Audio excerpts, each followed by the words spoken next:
Want me to? Here we go.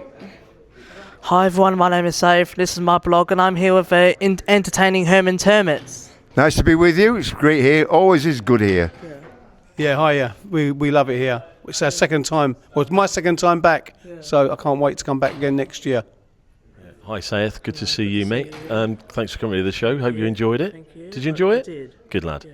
Hi Sayeth, good to see you. Yeah, a blog, what does that mean then? It's like a podcast. What's a podcast? Oh, he's not very up with it, our tone. He's a bit behind the times. Stories. Yeah. Oh, okay, that sounds good. You're at videography. You're going to be on. You're moving Right. pictures as well. Okay, In colour. excellent. I'm looking forward to this. Any questions lined up? We do. Well, what got you into music? Say again. What got you into music? Basically, when I was about 14, I was watching Elvis Presley, and he impressed me so much. I took up the drums, and went from there. And 62 years later, I'm still here. Me? Eric Clapton is my idol. That's what got me into music. And the Beatles. That's why I play guitar. My dad used to play guitar, and my mum. My nan used to play the banjo. So it was all, music in the family all the time. Yeah, I can't juggle, and my dad was on the fiddle. But no, apart from that, I just have a love of music. Like and it just brings you that way. Yeah, that's pretty much it, really. The money. No. No, the Beatles, yeah, Beatles. Yeah, I've listened to them as a young kid. My brothers had all the albums, and it just got me into music, and I wanted to play since then. And Rod Stewart? No. Why did you want to become a musician? I couldn't play a guitar or a piano, and the drums was a bit easier for me, so that's why I took up the drums. Gosh, it's a difficult question, really. That's all I've done when I was 3. I was 3 years old, like that big, and I had a Beatles guitar playing Beatles records. That's what, and the guitar, I just loved the guitar because it's easy to play once you get used to it. Well, my auntie Annie bought me a guitar when I was about 9, and I couldn't play it. I was rubbish. And then she bought me a saxophone, and I was rubbish at that as well. And then I swapped the saxophone for another guitar, and I stuck at it, and here I am, still rubbish, but working on it. My mother wanted me to have some piano lessons when I was a kid because she wanted me to play a song called Ave Maria in front of all the family and stuff like that. And she says, if you play it well, when I get to 18, she'll buy me a car. And she didn't. Can you sing Ave Maria, though? No.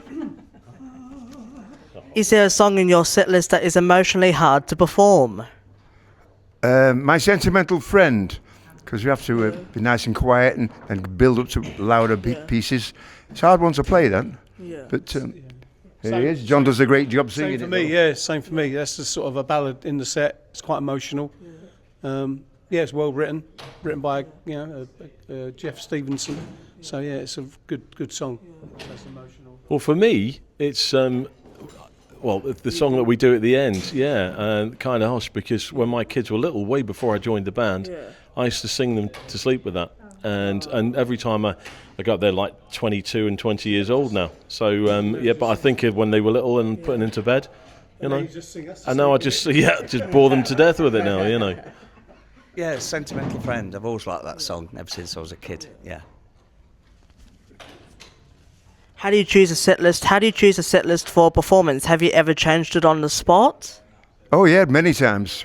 Yeah. Depends on the audience. If we think it's an older audience, we'll leave out some rock and roll, put some nicer songs, if it's as it were. Yeah, we do change it. Yeah, if we walk out and see a dance floor, then we might put some more rock and roll songs in.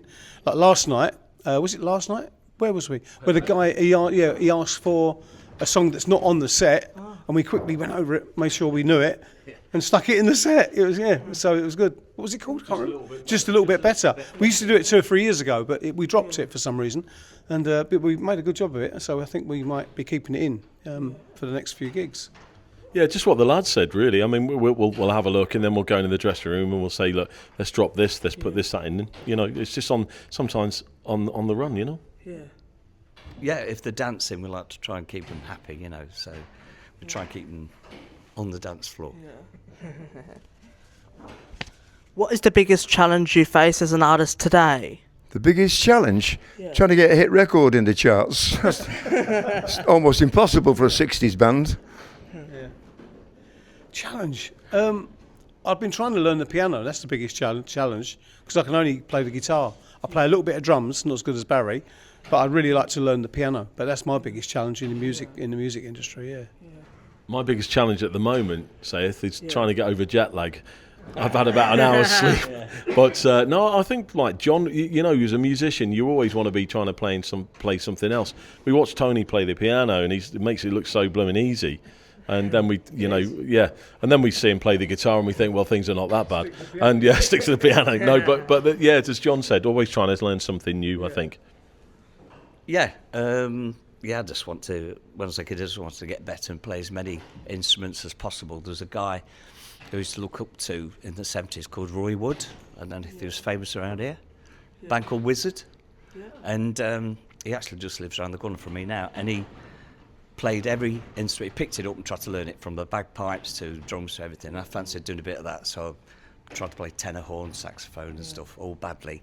But that was the challenge. I wanted to play as many instruments as possible. Do you have messages for your fans?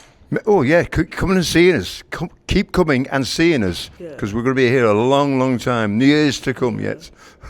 How long do you spend in Australia when you come over? Say again. How long do you spend in Australia when you are here? Is it a month or 2 months? 1 month? We're going to be here for 5 weeks. We've been coming here since 1966. With Tom Jones was our first visit. Yeah, that's a long time ago. That's 60 years ago. What was the question? Messages for your fans. A message to the fans. Yeah, just keep coming to the shows. And the thing is, we're picking up new fans all the time. Like, how old are you? 16. So we last year we played. I can't think where we was, but there was like 8, 9, 10-year-old girls with their mums, dads, and their nans singing all the songs. So it's a generation thing, And Leo last night, he was 9 years old. He had one of our T-shirts on that swamped him. But you keep the interest up really. So. Yeah. So would I look at the camera and say this? We really appreciate everybody coming, because times are hard for folk now. They really are, and we really appreciate people digging in their pockets and coming to see us. And do you know what? We do this as a job, and we get paid for it, and that's lovely. But when people come up and say really nice things about the band afterwards, whether it's collectively or individually, it means the world. Honestly, it really does. And just keep doing that and supporting us, and we do appreciate it. Thank you. Yeah, ditto. Yeah, we just like to keep the fans happy. We've got a website as well, which is Hermans Hermits co.uk. So you might want to have a look at that, because you're good at blogs, aren't you? So you might have a bit of a job. And we're on Facebook as well, Tony, aren't we? On Facebook, and stuff like that. But a message to with the main messages. We want to keep the music alive and keep it going. And the more the merrier. And we like the younger fans as well. Thank you so much, Hermans Hermits. Thanks very much. It's been a pleasure doing it for you. Yeah, thanks for coming along. Really, really appreciate it. Cheers, Sayeth, and Debbie. Thank you very much indeed. Nice to see you again. See you again. Take care. Thank you, Seth. So thank you so much.